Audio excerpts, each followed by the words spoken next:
Effectivement, je suis à IMTBS comme tu l'as rappelé, et comme il n'y a pas vraiment de rattachement pour la philo dans le périmètre d'IMTBS, je suis aussi rattaché au laboratoire de changement social et politique à l'Université de Paris. Donc, c'est un labo plutôt de théorie politique, hein, et je vais expliquer un petit peu ce que c'est.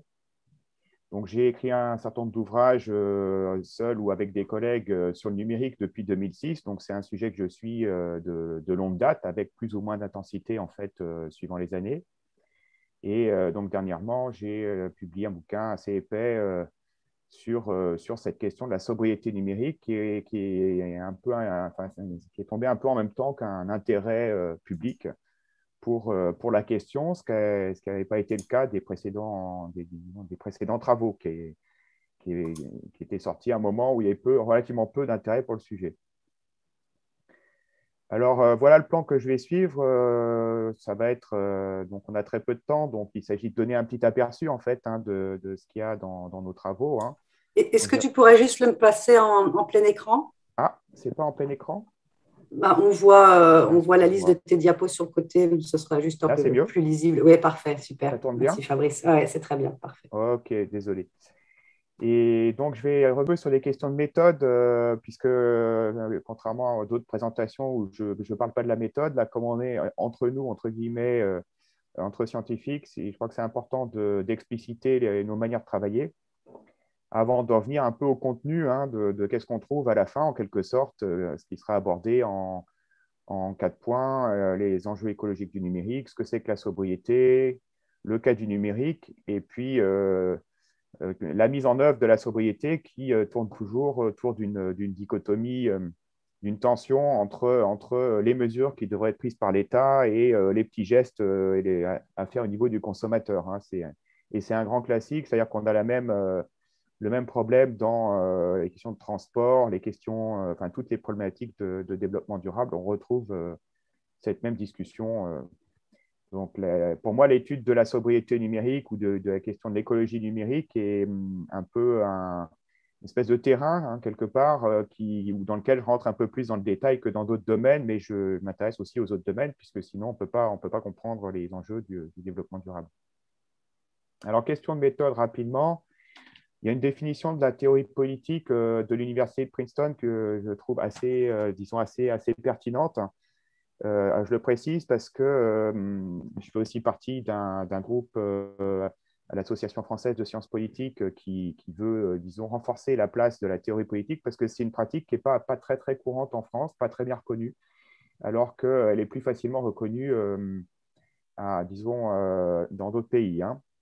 Donc, la théorie politique, c'est étudier l'histoire de la pensée avec des concepts hein, tels que la sobriété, mais ça peut être la nation, la souveraineté ou des choses comme ça, ou le concept de politique en tant que tel, et étudier en même temps faire un lien avec les problèmes de la vie politique contemporaine qui ont une dimension philosophique. Donc, quand on dit politique ici, on parle évidemment du politique, hein, c'est-à-dire la régulation des sociétés, et dans lequel la politique, c'est la primaire des Verts ou autre chose, est un sous-problème qui n'est pas, disons, pas forcément le centre de l'attention. Et me concernant, c'est pas le centre de mon attention. Hein. Moi, je m'intéresse plutôt évidemment, à une perspective philo, c'est plutôt de long terme, alors que l'étude des partis, c'est plutôt les Sciences Po, et ce qui ne m'empêche pas d'avoir recours aux Sciences Po parfois, même souvent. Donc, dans le cas du livre que je présente et les travaux que je présente, hein, je me suis pas mal appuyé sur James Scott, qui est un anthropologue plutôt, mais un théoricien de l'État en particulier. Et il s'appuie enfin, je m'appuie sur deux concepts qui sont assez centraux dans deux de ses bouquins, See like a State et les arts de la résistance. Le concept de schéma étatique, c'est une manière d'organiser disons la vie politique. C'est État au sens de, pas l'institution étatique, hein, donc ce qui mobilise dans les 250 milliards en France, le budget de l'État, mais l'État au sens d'une organisation, l'organisation d'une collectivité humaine. Donc c'est bien plus large simplement que ce sens-là. Et donc, l'organisation d'une collectivité humaine repose sur des grands schèmes hein, qui sont à la fois symboliques et structurants, comme par exemple, ça peut être Le numérique, justement. Qu'est-ce que c'est que le numérique? Le numérique, ça va être des catégories de l'ANAF, la nomenclature des activités françaises, sur lesquelles l'INSEE s'appuie. Ça va être aussi un concept mobilisé dans les politiques publiques. Donc, tout ça, c'est à la fois des actions et une manière de repérer les actions par des mots. Et donc, moi, c'est à ça que je vais m'attacher. Tout ça formant, enfin, n'étant que partiellement visible, en fait, du grand public, de la sphère médiatique, de la sphère de discussion grand public. Hein, ce qui est partiellement visible, c'est ce que Scott appelle le texte public. Donc, il y a une partie qui est visible et une partie qui n'est pas visible. Donc, une partie du travail de chercheur, évidemment, c'est de rendre visible ce qui n'est pas visible, d'aller fouiller derrière les mots qui sont utilisés dans l'espace public pour voir ce que ça recouvre exactement. Donc, tout ça est affiné un petit peu avec le concept de mode de vie de Salvador Juan, un sociologue de Caen, l'université de Caen, sur lequel je reviendrai plus tard. Alors, pour documenter ce que sont les chaînes publiques dans le cas du numérique, je vais avoir recours disons, la sociologie, ce qu'on appelle la sociologie secondaire, c'est-à-dire que moi-même, je ne vais peut-être pas faire beaucoup de terrain, mais je vais utiliser le terrain qui est fait par les autres. Et si je ne trouve pas, alors ça va être soit des articles de recherche, des livres, hein, j'utilise beaucoup de livres et beaucoup plus de livres que d'articles, et à ça, je vais ajouter les rapports, toute la littérature grise, le discours des acteurs que je vais étudier. Donc voilà, tout ça étant compris de manière conflictuelle, hein, c'est-à-dire que l'idée, c'est quand même que on ne peut bien voir que si on analyse des controverses, c'est-à-dire un pluralisme de perspectives qui sont au moins partiellement en conflit. Parce que toute énonciation, toute énonciation dans l'espace public est d'abord un parti pris, et un parti pris contre ou pour quelque chose. Donc, si on ne connaît pas l'ensemble des acteurs, on ne peut pas se rendre compte de ce qui est en jeu. Et là, on retrouve vraiment disons, ce qui fait le fil conducteur, toujours en philo, c'est quels sont les enjeux, qu'est-ce qui est en jeu au travers de tel ou tel problème et comment est-ce qu'on peut construire une problématique autour de ça. Voilà, j'ai été un petit peu long, mais je pense que c'est quand même intéressant entre nous de montrer un peu comment on fait, comment on procède, enfin, l'arrière-boutique en quelque sorte hein, de la fabrication des documents. Alors, si maintenant on en vient un petit peu au résultat en quelque sorte, hein, donc une fois qu'on fait tout ça, ça prend quand même un certain temps. Enfin, moi, ça m'a pris, on va dire, une année, sachant que j'avais déjà bien bossé le sujet et que c'était plutôt une mise à jour. Hein, parce qu'à l'origine, on m'a demandé une mise à jour et l'éditeur m'a demandé une mise à jour. Et en fait, j'ai été obligé de tout refaire plus ou moins. J'ai été obligé aussi de faire un livre de philosophie des techniques aux trois quarts parce qu'il fallait ancrer tout ce que je dis dans un truc encore plus profond dont je ne vous parle pas aujourd'hui. Mais voilà, donc tout ça prend quand même pas mal de temps et on commence à se dire qu'on a fini quand les documents supplémentaires qu'on trouve ne font pas vraiment changer le diagnostic en quelque sorte. Hein. Donc c'est à ce moment-là qu'on se dit qu'on a fait à peu près le tour du problème et on peut finir le bouquin. Alors, quelques enjeux écologiques du numérique, rapidement. Hein. Donc, juste pour se rappeler, aujourd'hui, le numérique, c'est entre 2 et 4 % des émissions de gaz à effet de serre planétaire. Ça dépend un peu comment on compte. Et puis, donc c'est le paramètre principal et le second paramètre plus secondaire, donc c'est la consommation d'énergie. Hein. Le paramètre secondaire, c'est la matière dont le numérique est fait. On parle pas mal des terres rares. Le journaliste Guillaume Pitron, qui a suivi ça depuis un certain temps, vient de sortir un bouquin là-dessus. D'ailleurs, je vais faire un débat avec lui prochainement au CNAM, je crois. Donc voilà, il y a une actu sur cette question-là. Alors, se rappeler que alors, on peut dire, les gaz à effet de serre, c'est grave, docteur. On pourrait se dire, bon, bah oui, bon, c'est pas grave. Juste se rappeler que l'accord de Paris, c'est pas dépassé 1,5 degré de réchauffement, sachant qu'on est à 1,1 à peu près. Donc, il faudrait ramener à zéro les émissions d'ici 30 ans, zéro émission nette. Et sachant que si on dépasse cette température-là, dans certains scénarios, vous voyez en bas à droite, à 4 ou 5 degrés de réchauffement, la France, en gros, c'est l'Algérie, voire même un peu plus chaud que l'Algérie, puisqu'on pourrait avoir des pics à 55 degrés dans l'est de la France et 55 degrés, pour l'instant, il n'y a que des pays comme l'Arabie saoudite, Dubaï ou la vallée de la mort dans le Colorado qui connaissent ce genre de température. Hein. Alors, il faut savoir que la science du climat est relativement incertaine. Le GIEC est plutôt rassurant. Il ne prend pas en compte les scénarios du pire. Si on sait à peu près combien il y a de carbone dans l'atmosphère, il est beaucoup plus difficile d'anticiper la température que cette quantité de carbone va provoquer. Les modèles divergent entre eux. Je ne détaille pas, hein, mais moi, j'ai fait ma thèse là-dessus et sur le changement climatique et je continue de suivre un petit peu depuis longtemps. Et voilà, donc l'enjeu est tout à fait sérieux puisque 55 degrés d'ici 30 ans, donc quand nos étudiants auront 50 ans, 55 degrés, c'est la température maximale à ne pas dépasser avec un briquet, par exemple. Hein.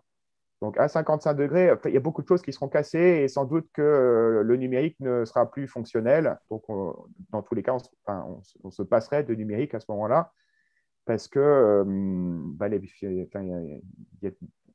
ça serait soumettre les infrastructures à un espèce de stress pour lequel elles ne sont pas du tout prévues. Donc tout ça est tout à fait sérieux et commence à être pris vraiment, enfin, on dira, au sérieux, parce que pour ceux qui suivent ça depuis longtemps, on se dit que les paramètres sont connus depuis longtemps. C'est pris au sérieux par un nombre croissant d'acteurs. Alors là-dedans, le numérique fait quand même globalement figure disons, de mauvais élèves, puisque c'est la croissance la plus forte de consommation d'énergie et de gaz à effet de serre de tous les secteurs. Et c'est lié à ce que vous voyez sur la diapo, c'est à une croissance du trafic, du traitement, de tout ce qu'on veut autour des data, qui est extrêmement élevée et qui va être facilitée par la 5G qui est en cours de déploiement, comme on le voit ici. C'est les chiffres Cisco. Bon, là-dessus, il n'y a pas de débat, tout le monde est d'accord, hein, la data augmente extrêmement vite. Alors, les gains ont été partiellement compensés par l'efficacité énergétique pour le moment, mais ça ne sera pas pour toujours et ça tend à ralentir. Et je ne l'ai pas mis sur la diapo, mais les gains en efficacité énergétique, c'est-à-dire qu'un ordinateur d'aujourd'hui, pour produire une information, pour traiter une information, il consomme environ 10 milliards de fois moins que le premier ordinateur, l'ENIAC, en 1945. Donc, on peut se dire, oh, c'est extraordinaire et tout. Oui, sauf que ce n'est pas illimité, et comme tout en physique.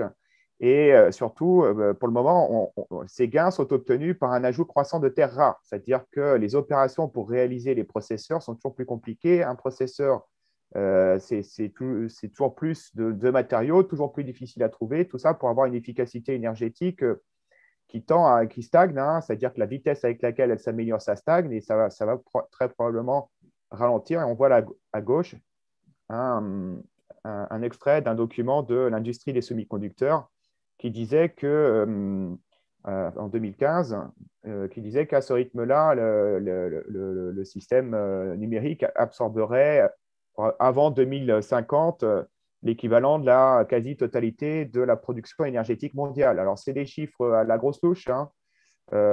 C'est sans doute très surévalué, mais voilà le genre de choses qu'on peut trouver quand même dans la littérature industrielle des semi-conducteurs. Donc, c'est pour dire que le problème, il est quand même bien connu. Les coordonnées générales du problème sont bien connues. Alors aujourd'hui, bon, on aime bien parler des mails, hein, mais les mails, c'est rien ou quasiment rien dans la consommation mondiale. C'est nettoyer cette boîte mail, donc en gros, ça sert presque à rien. On peut toujours le faire, c'est toujours mieux que rien. Hein. Mais c'est surtout la vidéo, et pour une raison assez simple, c'est que c'est des gros fichiers. Plus le fichier est gros et plus ça consomme, hein, c'est vraiment basique. Et aujourd'hui, avec la 4K, la 8K, eh ben, on assiste à une augmentation assez forte de la taille des fichiers. Donc voilà une scénarisation faite par le Shift Project. Là, c'est au début de l'année, en début 2021, je crois, ou 2020. Donc, on voit sur le scénario conservateur, le scénario bleu marine, c'est le scénario, disons, tendanciel, hein, c'est-à-dire si tout reste comme en l'état, si les paramètres ne changent pas par rapport à ce qu'on connaît aujourd'hui. Vous voyez qu'on passe de 4% de la consommation d'énergie à 7% en 2025. En relativement peu de temps, on passe de 4 à 7. Et avec une croissance qui s'accélérerait, on passe à 8. Et si jamais l'efficacité énergétique, hein, energy efficiency, ralentit, on passe facilement à 9. Donc, vous voyez, c'est facilement beaucoup, beaucoup d'énergie. Et le scénario sobriété, lui, du Shift, il ne fait que stabiliser la consommation d'énergie, il ne fait pas baisser la consommation d'énergie du secteur. Vous voyez que sobriété, du coup, vient assez souvent dans les débats. Et qu'est-ce que c'est que la sobriété? Rapidement, si on regarde dans les documents officiels, les documents qui circulent actuellement, par exemple la feuille de route du Conseil national du numérique sur l'environnement et le numérique de 2020, auquel j'ai pas mal participé, dans la feuille de route finale, on voit cette définition. Le numérique sobre, c'est d'abord celui qui réduit sa propre empreinte environnementale de sa conception. Bon, le français n'est pas terrible, mais c'est comme ça dans le texte. Jusqu'à la fin de sa vie, c'est ensuite le numérique au service de la transition écologique et sociale. En fait, ça, ce n'est pas la sobriété, c'est deux catégories classiques qui sont présentes depuis au moins 15 ou 20 ans dans le débat. C'est le Green IT, donc le numérique plus vert. On avait fait un rapport là-dessus en 2009. Et le IT for Green, c'est-à-dire le numérique au service de la transition écologique et sociale des autres secteurs. Donc, ça, ce n'est pas la sobriété. Et je vais expliquer pourquoi. La sobriété, par contre, est présente dans le rapport du Shift Project. Elle est bien définie. Le Shift dit ceci: ce à quoi la sobriété appelle, c'est tiré un principe dans lequel les apports sociétaux essentiels du numérique sont assurés d'être préservés. Dans un monde fini, cela signifie limiter la consommation de ressources. Et surtout, c'est ça qui est important, la question centrale de la réflexion sur la sobriété numérique est celle des usages. C'est-à-dire que dans le Green IT, on essaye de faire en sorte que les usages soient plus verts, mais on ne discute pas les usages et leur expansion. Dans le IT for Green, donc on ne discute pas les usages des autres secteurs, mais on essaye, grâce au numérique, qu'ils soient plus verts, voyez. Alors qu'avec la sobriété, on dit, mais est-ce qu'on en a vraiment besoin de ces usages? C'est ça la question centrale, et c'est bien distinct des deux catégories précédentes. Alors, la sobriété en philo, quand on dit sobriété en philo, on pense instantanément à Aristote. Et quand on regarde effectivement chez Aristote, Aristote évoque la sophrosune en grec, qui est traduit par sobrietas en latin. Donc, c'est une vertu centrale dans la théorie éthique et politique d'Aristote. Elle signifie modération, prudence, tempérance, frugalité, juste mesure. Le contraire, c'est l'hubris, l'excès, etc. Donc, quand on regarde dans l'éthique à Nicomaque, notamment, mais il y a plein d'autres endroits où elle est évoquée, Aristote donne de nombreux exemples liés aux méfaits de l'hubris, de l'excès. Quand on mange trop, par exemple, on s'endort ou davantage.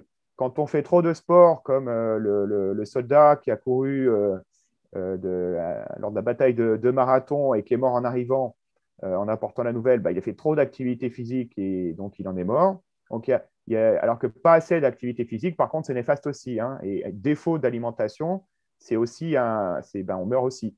Donc, la sobriété a un rapport à la juste mesure au sens de ni trop ni trop peu. Et ça a été repris par un collègue philosophe aux États-Unis dans un des rares livres qui existent sur la sobriété ou la sufficiency en anglais. Donc, lui, il reprend cette idée-là, il l'applique à l'usage des écosystèmes. Si on consomme trop de bois, par exemple, on fait disparaître la forêt. Pas assez de bois, ça va aussi, disons, faire baisser le potentiel de la forêt. Trop de voitures en même temps sur la route, ça ralentit tout le monde. Pas assez de voitures, ça ne rend pas rentable le fait de fabriquer des voitures. Donc, on peut prendre des exemples de la question de la sobriété dans la société contemporaine. Parce que Aristote, c'est quand même il y a 2500 ans, donc le problème était un petit peu différent. Alors, je vais un peu vite, je ne vais pas prendre trop de temps, parce que ça reste assez rapide, mais bon, il y a le mythe de Prométhée aussi dans Platon qui est assez intéressant à ce sujet-là. Et vous voyez que Prométhée figure qui revient très souvent dans les questions des choix techniques, pour toutes sortes de bonnes et de mauvaises raisons. Donc, ce qui est important aussi, c'est de voir que pendant l'Antiquité, il y a un lien évident entre les vertus et l'ordre politique. C'est-à-dire que la sobriété, c'est la vertu de la démocratie. Et la sobriété, ce n'est pas la richesse matérielle. La richesse matérielle est associée avec la plutocratie ou l'oligarchie, mais plutôt la plutocratie, c'est-à-dire un ordre politique dominé par les riches. La démocratie, elle est dominée par l'ordre politique est dominé par les citoyens.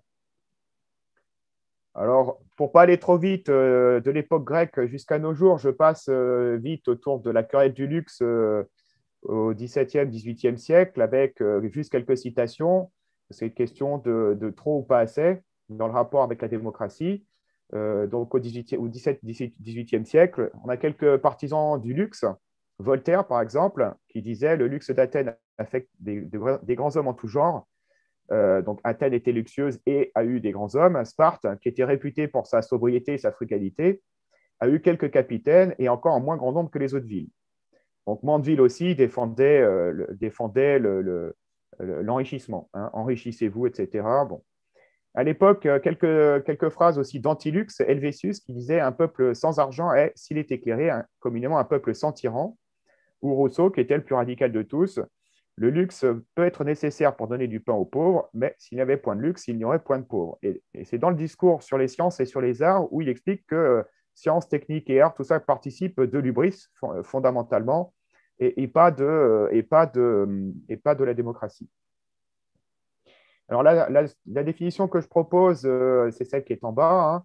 J'ai repris la définition la plus récente que j'ai trouvée dans un bouquin sur la sobriété énergétique, une longue enquête de sociologues et de politistes dans le nord de la France, 5 ans d'enquête, je crois, sur cette question de la sobriété. Donc, ils arrivent à une définition. La sobriété vise une répartition équitable des ressources dans un monde fini. Je trouve que c'est trop limité de parler de ressources et donc il y a une question de droit aussi de la participation à la détermination des règles qui gouvernent notre destin. Donc, je propose plutôt la définition suivante. La sobriété est la vertu de mise en œuvre de la justice et de contrôle de l'historicité dans un monde limité. Avec cette idée qu'il y a une espèce de volume utile pour chacun et au-delà une certaine place ou d'un certain volume, eh bien, les uns empiètent sur la liberté des autres. Une petite note sur l'efficacité et la sobriété. Je vous ai expliqué tout à l'heure ce que c'est que l'efficacité, hein, et je vais bien montrer que c'est différent de la sobriété. La confusion entre les deux est assez systématique. Ainsi, bien souvent, là, vous avez un rapport de General Electric, par exemple. Hein. General Electric dit tout ce qui me rapporte de l'argent, finalement, beaucoup d'actions qui me rapportent de l'argent sont aussi bonnes pour la planète.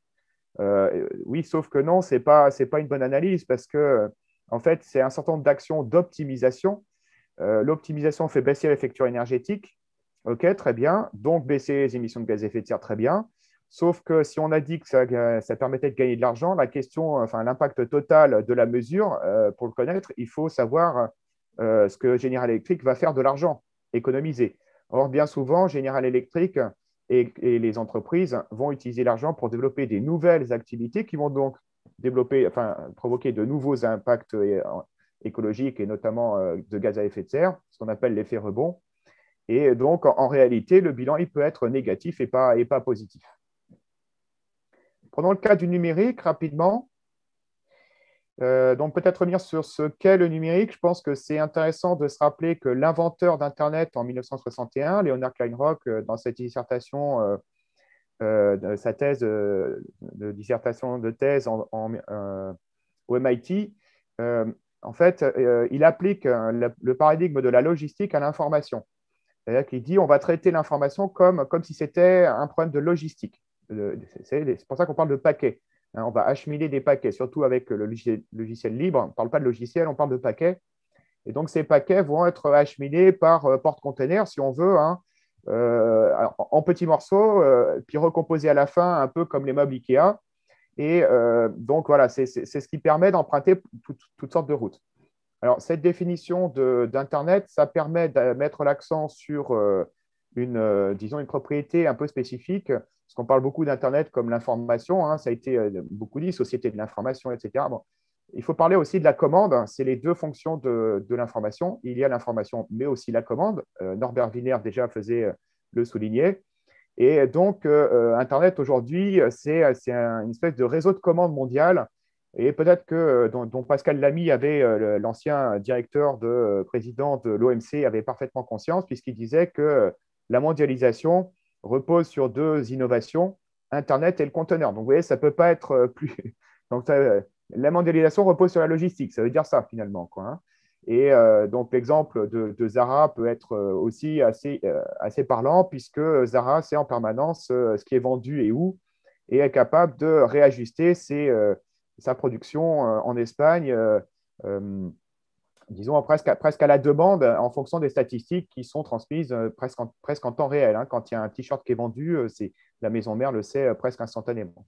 Donc voilà, on a un système logistique automatisé avec les algorithmes voilà, qui permet d'organiser la circulation de la matière et de l'énergie. Donc, ces usages, donc, ils sont construits via des investissements.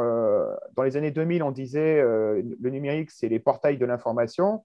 Quand on regarde les chiffres mondiaux d'investissement, on s'aperçoit que c'est plutôt la commande que les portails de l'information. Donc, ça illustre ce que je disais. Vous voyez que Internet représente 650 milliards, Amazon, Alphabet, etc. Le contenu, c'est 250 milliards. Donc, les fameux contenus des portails, c'est 7% de la valeur totale du numérique. C'est que 7% les contenus. Donc, c'est vraiment pas grand-chose. Le gros, c'est les tuyaux, c'est les terminaux. Et en fait, c'est tout ce qui est commande et qui est mal représenté dans ce graphique qui est fait par la Fédération française des télécoms. Ça représente globalement assez mal ce que fait le secteur du numérique parce que voilà, on a des problèmes de comptabilité et de définition des activités. Et c'est en partie pour cette raison que la nomenclature des activités françaises en 2008 a été révisée parce que, comme on le sait, comme le savent les économistes, on a beaucoup de mal à trouver le numérique dans les statistiques. Alors, l'enjeu, c'est la digitalisation de l'économie. Premier rapport de la CNUSED sur le sujet en 2019, là aussi parce qu'ils disent qu'ils ont du mal à comprendre ce qui se passe avec le numérique et donc ils n'ont pas fait de rapport avant. Problème de catégorie statistique, ouais, les chefs étatiques, hein, vous voyez, qui sont en train de se reconfigurer pour prendre en compte le numérique et avoir une conceptualisation adaptée. Et vous voyez, entre 2009 et 2018, donc en 2009, vous avez technologie, consumer services et télécommunications, tout ça, c'est en partie numérique. Bah, c'est le secteur qui a énormément augmenté. Et oil and gas, à contrario, qui a complètement fondu. On est passé de 36 à 7, ça doit être des milliards ou des trilliards, des pourcents, c'est des pourcents. Mais vous voyez, c'est la proportion qui nous intéresse, c'est une proportion sur 100%. On voit que la capitalisation a complètement basculé en 10 ans. Alors tout ça, ça vient d'où? Des investisseurs. Hein. L'argent coule à flot dans le domaine du numérique, avec par exemple les licornes. On ne compte plus les rapports qui voient des milliards, de milliards, de milliards, de milliards partout dans le numérique. Donc le déploiement du numérique n'a aucun problème de financement. Contrairement à d'autres secteurs comme l'agriculture, l'isolation des bâtiments. Enfin, il y a tout un tas d'autres domaines, notamment de la transition écologique, qui cherchent des milliards et qui n'en trouvent pas, ou qui n'en trouvent pas beaucoup. Donc voilà, les tendances, elles sont facilement explicables à partir du moment où on s'intéresse à ces chiffres-là, et surtout si on s'intéresse à où les investissements vont et pourquoi. Voilà. Microsoft a déclaré dernièrement qu'il visait 7 milliards de joueurs en ligne, Apple aussi, et Cisco a dit que le jeu en ligne, qui pour l'instant représente une faible part, 1, 2 ou 3% du trafic mondial, pourrait rapidement devenir le premier trafic mondial. Donc voilà, c'est pas tout ça, il n'y a rien de très étonnant dès lors qu'on s'intéresse un petit peu à ce qui se passe. Alors, même chose pour d'autres applications, hein, l'intelligence artificielle, le traitement de vidéos. Au lieu de traiter des images, si on se met à traiter des vidéos, ben, ça va consommer énormément, etc. Alors, si on regarde la fiction, souvent aide aussi à se projeter, à construire des scénarios. Il y a quelques films qui sont intéressants.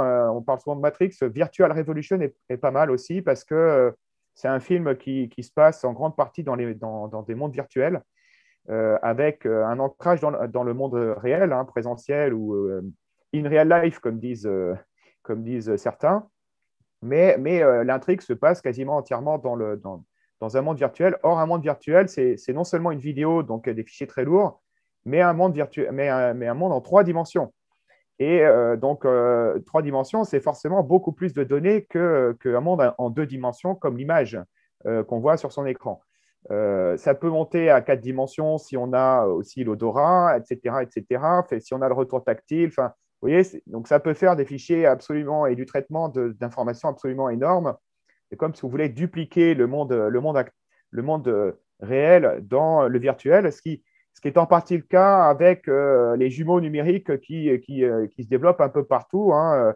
La SNCF ou beaucoup d'entreprises commencent à construire des jumeaux numériques pour faire des jumeaux numériques de leur activité, pour faire des essais, de la planification sur le jumeau numérique pour du coup maîtriser au mieux l'action dans le monde réel. Mais tout ça, évidemment, va consommer de plus en plus.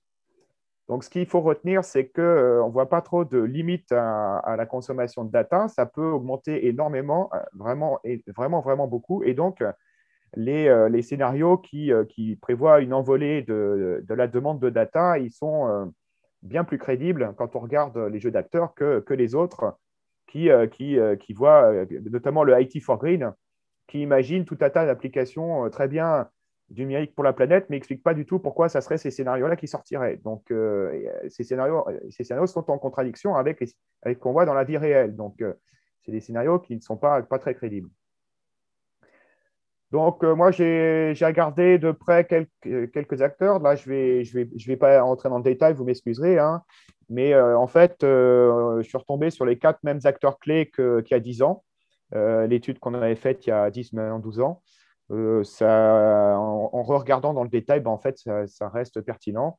Donc, c'est les autorités publiques qui, d'un côté, facilitent le déploiement du numérique à coup de plans d'emprunt ou de financement public pour rester dans la course, tout ça, pas être en retard, enfin, être compétitif et tout ce vocabulaire-là. Et puis, de l'autre, qui essaye de réduire un petit peu les implications néfastes, et plutôt sur le plan de l'efficacité. Je pourrais détailler les différentes directives européennes et tout, mais en gros, ça va dans le sens de l'efficacité et très peu dans le sens de la sobriété. Les entreprises, ben, même à peu près même positionnement, avec, là aussi, je vais très vite, mais il y a eu beaucoup de changements quand même entre 2009, notre première étude, et aujourd'hui. En 2009, les entreprises, globalement, étaient contre toute régulation. Et si de régulation il devait y avoir, il fallait que ça soit global ou rien, alors que la Commission européenne, bah, évidemment, elle a un pouvoir de régulation au niveau européen et pas au niveau global. Aujourd'hui, les entreprises soutiennent les régulations qui sont en place, soutiennent même fortement les régulations qui sont en place, qui ont fait école dans d'autres pays du monde. Chine, États-Unis, enfin les grandes puissances ont adopté une régulation assez semblable à celle que l'Europe a adoptée assez tôt, enfin plutôt que les autres, je ne sais pas si c'était assez tôt. Et ça tourne autour de l'efficacité énergétique, l'économie circulaire, c'est le recyclage matière, principalement les matières les plus courantes. Les terres rares et les matières les plus rares sont très peu recyclées. C'est plutôt le plastique et l'aluminium ou l'acier ordinaire. Et puis le déploiement de renouvelables, une des raisons pour lesquelles les GAFAM étaient un peu devenus l'ennemi de Trump, c'est parce que les GAFAM avaient un discours très anti-charbon. Parce que, notamment sous la poussée de Greenpeace, les GAFAM sont en grande partie passés en 100% renouvelables, hein. C'est quasiment fait pour tous les GAFAM. Donc, elles ont eu un discours là-dessus et une action très forte et très contraire à la politique de Trump. Alors, les entreprises aiment aussi défendre le IT for Green, même si, malheureusement, ce qu'on voit dans le rapport à droite, là, les différents rapports successifs de la Global E-Sustainability Initiative, qui est un consortium d'entreprises, ben, chaque fois, c'est beaucoup de promesses, hein. Grâce au numérique, on va pouvoir réduire de 5 fois les émissions de gaz à effet de serre planétaires, de 7 fois, de 9 fois, de 10 fois. Puis, en fin de compte, tout ça, c'est quand même un peu du vent parce que ce sont des scénarios qui reposent sur aucun travail sciences humaines sérieux. Donc c'est des représentations de… Parce que si le numérique est bon pour la planète, ça veut dire que ce que font les acteurs avec le numérique va être bon pour la planète. Mais ça, il n'y a pas de preuve qui est apportée de ça. C'est juste de dire, ah oui, si les acteurs faisaient ceci, alors, oui, mais pourquoi le feraient-ils? Et ça, le rapport ne donne pas la réponse. Et pire encore, les acteurs, ils font autre chose que ce qu'il faudrait qu'ils fassent pour arriver à ce résultat-là. Et le rapport le passe sous silence et n'explique pas pourquoi ils ne vont pas dans ils vont dans ce sens-là. Donc, bon, tout ça, c'est quand même de de la très mauvaise science. Et pourtant, c'est cité un peu partout, bien plus que nos études. Et ça, certainement parce que c'est ce que ceux qui les citent ont envie d'entendre plus que la réalité. Alors, on a aussi, on s'est intéressé aux ONG, Greenpeace, WWF, une ONG spécialiste de la certification et normalisation qui s'appelle ECOS. Elles aussi, elles sont assez souvent à la recherche de l'efficacité et des énergies renouvelables et assez rarement de la sobriété. Ça peut surprendre, hein, mais elles sont assez rarement sur le créneau. Et puis un quatrième acteur qui est assez central, qui est le consommateur. C'est un acteur diffus. Tous les autres acteurs parlent des consommateurs, hein. L'État agit au nom du citoyen et du consommateur pour la grandeur du national et des entreprises. Et tout ça, c'est pour le consommateur, bien sûr. Mais les ONG disent un peu le contraire de l'État tout en disant que c'est pour le consommateur aussi. Donc voilà, ils sont un peu ventriloqués par tous les autres acteurs. Et en fait, les consommateurs, c'est une diversité de public, ce n'est pas une entité homogène. Le marketing, c'est bien ça. Et la numérisation, elle se différencie suivant les CSP et elle est assez ancrée, enfin, c'est lié à l'évolution générale des modes de vie. Bon, je n'ai pas le temps aussi de détailler, mais dans le bouquin, c'est très détaillé. Donc, globalement, il y a une foi dans la technologie et dans l'efficacité. La politique publique et les acteurs croient, entre guillemets, que l'efficacité va permettre, disons, de résoudre le problème, alors qu'en fait, ce n'est pas le cas. Alors, ça tend plutôt à s'effondrer, cette confiance, hein, notamment chez le consommateur, mais ça reste encore assez fort. Le consommateur, là-dedans, quand on va le voir et quand on regarde comment il se situe, on s'aperçoit qu'il n'est pas très au courant de tous ces enjeux-là. Il a tendance à se dire, de toute façon, on a des responsables, soit on les a élus, soit ils sont payés pour ça, c'est à eux de gérer le problème, globalement, et s'ils ne le gèrent pas, alors ils ne font pas leur boulot. Je simplifie, hein, mais c'est ce qui ressortait notamment de l'enquête d'il y a 10 ans de manière assez forte. Et pendant ce temps, ils se rendent bien compte qu'ils seront de plus en plus dépendants du numérique. On le voit bien dans les rapports du Crédoc. Alors, il me reste relativement peu de temps pour la quatrième partie, juste pour dire que j'ai parlé des modes de vie. Donc, si on veut comprendre quelque chose à l'évolution des usages numériques, il ne faut certainement pas se concentrer seulement sur le numérique. Il faut voir comment les modes de vie en général évoluent et à partir de là, quel rôle le numérique joue dans ces modes de vie. Alors, quand on dit mode de vie, il faut préciser un peu de quoi on parle. Mode de vie, c'est des pratiques répétitives et largement répandues. C'est ce qui explique que dans le métro, à Paris, entre 6 heures et 8 heures, vous avez les ouvriers. Entre 8 heures et 10 heures, vous avez les employés, c'est-à-dire les professions de bureau. Donc ça, c'est tous les matins, pareil, toute la semaine, ce qui explique le pic de consommation d'électricité quand les gens se lèvent ou quand ils rentrent du boulot. Et voilà, donc c'est pratiques répétitives et largement répandues qui, pour autant, ne concernent pas forcément 100% des Français. Ça peut être que les enfants, ça peut être telle profession. Voilà, ça, c'est les modes de vie. Le style de vie, c'est les variations individuelles de faible ampleur. Donc, c'est tel ouvrier qui prend le métro à telle heure et voilà, peut caractériser les styles de vie. Le genre de vie, c'est un mode de vie, mais qui a un caractère militant. Donc, ça va être l'écolo, on le voit sur enfin, on ne sait pas si c'est un écolo, on voit une personne à vélo, mais ça peut être quelqu'un qui prend le vélo parce qu'il veut encourager le vélo, par exemple. Donc, avec une certaine conviction derrière. Dans le genre de vie, il y a une volonté de changer activement les modes de vie. Puis tout ça, c'est pris dans le système ou la civilisation qui regroupe l'ensemble. Alors, changer les modes de vie, donc comme je vous ai dit, on oscille toujours entre la politique publique, hein. Donc là, vous avez peut-être vu que c'est la crise en Chine parce que M. Xi a dit il faut respecter les émissions de gaz à effet de serre et les usines, quand elles ont compris qu'il fallait le faire vraiment, elles ont procédé à une mesure qui est immédiatement efficace, à savoir qu'elles ont arrêté les usines. Donc en Chine, il y a plein de problèmes en ce moment d'usines arrêtées parce que pour tenir les objectifs de gaz à effet de serre, ils ont coupé le courant, tout simplement. Donc voilà, mesure gouvernementale. On dit stop, ça fait stop. C'est ce qu'on appelle aussi le command and control en économie. C'est une certaine manière de prendre le problème. Il y a une autre manière, donc vous voyez en haut à droite, les nudges où encourager le consommateur à moins consommer de ceci, plus consommer de cela, ou des choses. Bon. Tout ce qui est le discours autour des modes de vie auxquels je m'intéresse depuis 15 ou 20 ans, c'est toujours la même histoire. Et on est toujours entre ouais, mais petits gestes ou révolution, hein, c'est-à-dire petits gestes ou niveau étatique. Moi, je propose dans le bouquin de sortir de tout ça, de se dire que les petits gestes, en fait, n'en sont jamais, c'est-à-dire que c'est toujours des gestes qui sont socialisés et qui sont donc en fait des modes de vie. Ça, il faut les comprendre d'un point de vue collectif. quand quelqu'un prend le métro, c'est pas quelqu'un, c'est toute une classe de personnes qui va prendre le métro à une telle heure et qui va être, disons, dans un système sociotechnique qu'il va à la fois continuer à entretenir et disons, sanctionner jour après jour. Et si on veut, et de l'autre côté, on va avoir des politiques publiques qui, elles, ne sont efficaces que si elles s'appuient sur des régularités de ce type-là, sur des modes de vie, en fait, si elles prennent appui sur les modes de vie et pour les faire évoluer. Donc, il y a une interdépendance, en fait, des deux. Et la critique du petit geste se nourrit de la critique des impasses, disons, des limites de l'action étatique et vice-versa. Donc, on a souvent, ce qu'on avait déjà constaté en 2009, des positions d'attente où tel ou tel acteur attend que l'autre fasse quelque chose pour lui-même pouvoir évoluer. Et en fait, c'est la minorité active, hein, d'où la question du genre de vie qui est très importante. C'est la minorité active, et dans le cas des directives européennes, ça a été l'Europe. C'est la minorité active qui va dire, écoutez, moi, j'agis pour X ou Y raison, j'agis en premier.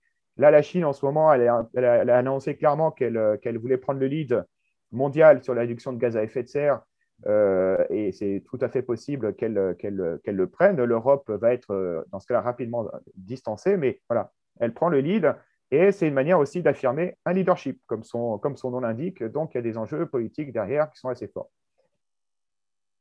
Alors, rapidement, là, parce que je suis quasiment à la fin de la présentation, donc un mode de vie de ce type-là, enfin, une fois qu'on a compris que le mode de vie, c'est un enjeu méso-sociologique, ce n'est pas macro ni micro, on peut réutiliser des analyses assez classiques comme l'analyse des études sur l'innovation d'Everett Rogers, ce qu'on voit ici. C'est-à-dire que souvent, l'évolution d'un mode de vie, c'est d'abord un investissement long et peu productif. Donc, ça peut être des individus héroïques, comme le cycliste écolo qui prend son vélo alors qu'il n'y a que des voitures sur la route. Donc, il faut vraiment être un héros, hein, et c'est ce qu'on voit dans le rapport de carbone 4 à droite, là. Pour réduire beaucoup les émissions de gaz à effet de serre au niveau individuel, il faut vraiment être un héros, parce que la marge de manœuvre, elle est pas en fait super grande. Donc, on va avoir le cycliste héroïque ou l'entreprise qui se lance, ou le mouvement social, etc. Donc, tout ça, c'est les minorités actives, en fait, hein, qui peuvent être de plus ou moins grande taille suivant la situation, qui vont agir parfois pendant longtemps et avec zéro résultat, hein. C'est Anne Hidalgo qui met les pistes cyclables partout et puis il n'y a pas de cyclistes dessus et tout le monde se moque. Donc là aussi, c'est l'investissement long et peu productif. Et puis tout d'un coup, il y a un événement, quelque chose qui va faire que la demande va arriver brutalement. C'est toujours des effets de seuil comme ça, hein, et l'histoire le montre bien. Ce n'est pas des évolutions à la marge. Et puis, on va avoir du coup une saturation et un nouveau lock-in sociotechnique. Donc, les vélos, ça a été un peu le cas des Vélib, pour prendre un exemple. On va avoir tout le monde qui se met, enfin, beaucoup de gens qui se mettent au Vélib. 20 000 Vélib dans Paris, ça met le bazar, mais ça habitue les voitures à raisonner avec des vélos, alors qu'il n'y a plus que les héros écolos dont on pouvait bien se moquer. Là, il y a beaucoup de cyclistes qui, en plus, ne savent pas rouler. Donc, ça change complètement le système. Et l'automobiliste, il est obligé de se rendre compte qu'il n'est pas tout seul. Donc, il y a un rapport de force qui s'établit dans la rue qui fait que ça fait la place pour encore plus de vélos. Donc, voilà. Je vais conclure sur cette présentation en disant que sur la sobriété numérique, j'ai fait un certain nombre de propositions et je pense que la plus pertinente, ça serait celle-là. Toutes les entreprises, quand elles commercialisent un produit, hein, Samsung avec son dernier téléphone, Apple aussi, font un business plan. Donc, un plan, ça se chiffre, y compris d'un point de vue écologique. Donc, on pourrait très bien, hein, et c'est ce que fait le Shift Project, on pourrait très bien chiffrer sur un plan écologique et social en amont, avant commercialisation. On pourrait chiffrer les effets d'un plan de commercialisation et rendre public les résultats, à la fois sur le plan social et écologique, sans donner les secrets de fabrique, sans divulguer aucun secret industriel, hein, du tout, mais rendre public les résultats avant une espèce d'autorisation de mise sur le marché. Et je pense que ça aurait un effet, c'est juste de l'information, hein, ça aurait un effet extrêmement important sur la trajectoire que suivent les sociétés, et ça permet un petit peu aux consommateurs de savoir un petit peu mieux dans quoi ils rentrent quand ils choisissent tel ou tel appareil. Voilà, je vous remercie.